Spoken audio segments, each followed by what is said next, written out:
भाजपा नेता हरनाथ देवरिया ने कहा, आज के समय आदिवासी समाज बटा हुआ, आदिवासी समाज एकजुट नहीं है। कुछ आदिवासी भाई भाजपा के साथ है, कुछ आदिवासी भाई कांग्रेस का समर्थन कर रहे हैं। देवरिया ने कहा, पहले जो चुनाव हुआ था वह समाज का चुनाव था, लेकिन इस बार जो चुनाव समाज का नहीं है, बीजेपी पार्टी और कांग्रेस पार्टी का चुनाव है। हरनाथ देवरिया ने कहा, 2003 से पहले कांग्रेस की सरकार थी, जब के हालात आदिवासी समाज के क्या थे, और 2003 के बाद भाजपा की सरकार बनी तो अब तक क्या है, और अब के हालात आदिवासी समाज के क्या है, ये आप खुद देख सकते हैं। अगर कांग्रेस पार्टी शहरिया समाज की हितैषी थी तो पहले से ही कांग्रेस ने आदिवासी समाज का भला क्यों नहीं किया। मैं हरनाथ देवरिया ग्राम परतवाड़ा का रहने वाला हूं और मैं शहरिया समाज सेवक क्षेत्र में अपनी समस्याओं को लेकर के जन जागृति का काम करता हूं। आज के दौर में उपचुनाव चल रहा है हमारे विजयपुर विधानसभा में, तो मैं कहना चाह रहा हूं कि जो हमारी शहरिया समाज, आदिवासी समाज आज एकजुटता में नहीं है।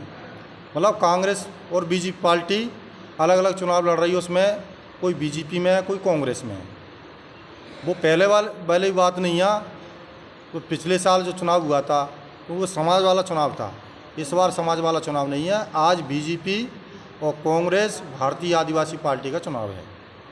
दूसरी बात, पहले आज 75 साल पहले कांग्रेस शासन था और हमारी समाज पहले भी गरीब थी और शासन उन्हीं का था, केंद्र में देख लो चाहे राज्य में। और जब 2003 के बाद बीजेपी सरकार आई थी हमारी मध्य प्रदेश में, तो पहले भी वो शहरिया समाज गरीब था और अब भी उन टाइम में भी गरीब था। 2003 में 2003 के बाद वही समाज गरीब था, तो सरकार को हमारे शहरी समाज को जो आज कुपोषण के रूप में जो रुपया मिल रहा है पोषण आहार का, तो उस टाइम भी 100 रुपया देना था ना परिवार को, क्यों नहीं दिया? जब उनको चिंता थी कि कांग्रेस पार्टी शहरी समाज की हितैषी है, तो उस टाइम पे योजना भी वही थी, बनाने वाले भी थे प्रधानमंत्री, मुख्यमंत्री, बना करके गरीब समाज को 100 रुपया देना था, नहीं दिया। क्योंकि उनका ये सोचती, अगर ये गरीब अमीर हो जाएंगे, आगे चलने लग जाएंगे, तो हमारी बात को कौन सुनेगा और हमारे यहाँ कौन काम करेगा। ऐसी सोच हमारी बीजेपी पार्टी में नहीं है।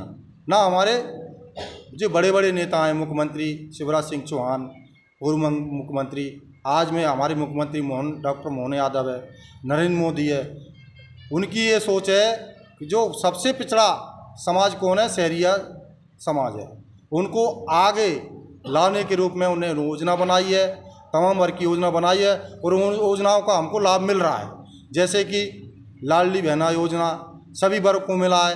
हमारे सबसे पहले प्रथम में 2018 में पूर्व मुख्यमंत्री सामान्य शिवराज सिंह चौहान ने हमारे शहरियों के ऊपर कुपोषण का एक छाप लग गई कि भाई ये शहरियों में कुपोषण की एक गंभीर बीमारी है, जैसे कैंसर की तरह। इसको बीमारी को हटाने के लिए हमारी स्पेशल में 1000 रुपये की योजना बना करके हमारी गरीब महिलाओं को हर महीने रुपया मिल रहा है। तो भाई ऐसी पार्टी हम क्यों छोड़ेंगे जो हमारे भले के लिए सोच रही है, हमारी महिलाओं के बच्चों के लिए सोच रही है। अब 1000 रुपये जो मिल रहा है, तो महिला तो भैया को वोट करेगी, बीजेपी को वोट करेगी, तो कहाँ हो गया कांग्रेस को वोट, कहाँ हो गया समाज एकजुटता में? अब समाज नहीं है कांग्रेस के साथ, पूरा समाज हमारा आदिवासी समाज है, बीजेपी के साथ है। जैसे कि आवास योजना विशेष जैसे बम्पर भर्ती निकलती, इसी तरह हमारे शहरियों के लिए नरेंद्र मोदी ने जनमन योजना बना करके घर घर आवास, घर में 4 बच्चे हैं तो 4 को आवास है, 5 है तो 5 को आवास है। अब वो चीज़ नहीं है कि परिवार में एक आदमी को आवास मिलेगा। पहले था, पहले 10 और 20 पंचायत में मुश्किल से आवास मिलती, वो भी सरपंच या वो कोई अपने आदमी उनको ही दिलाता। अब वो वाली बात नहीं है बीजेपी में, क्योंकि उनकी सोच है कि गरीब सबसे ज़्यादा शहरिया ही है। तो मैं तो गर्व के साथ कहता हूँ, ऐसे हमारे मतलब गरीब समाज के लिए विचार कर रहे हैं पीएम मोदी जी, डॉक्टर मोहन यादव और हमारे बड़े बड़े नेता बीजेपी के, जो हमारे लिए पक्का मकान बना कर दे रहे 2,40,000 का, क्यों नहीं वोट करेगा? ये तो गुमराह करने वाली बात है कि समाज एकजुटता में नहीं है समाज। वह इन्हीं बातों को अपराम दे करके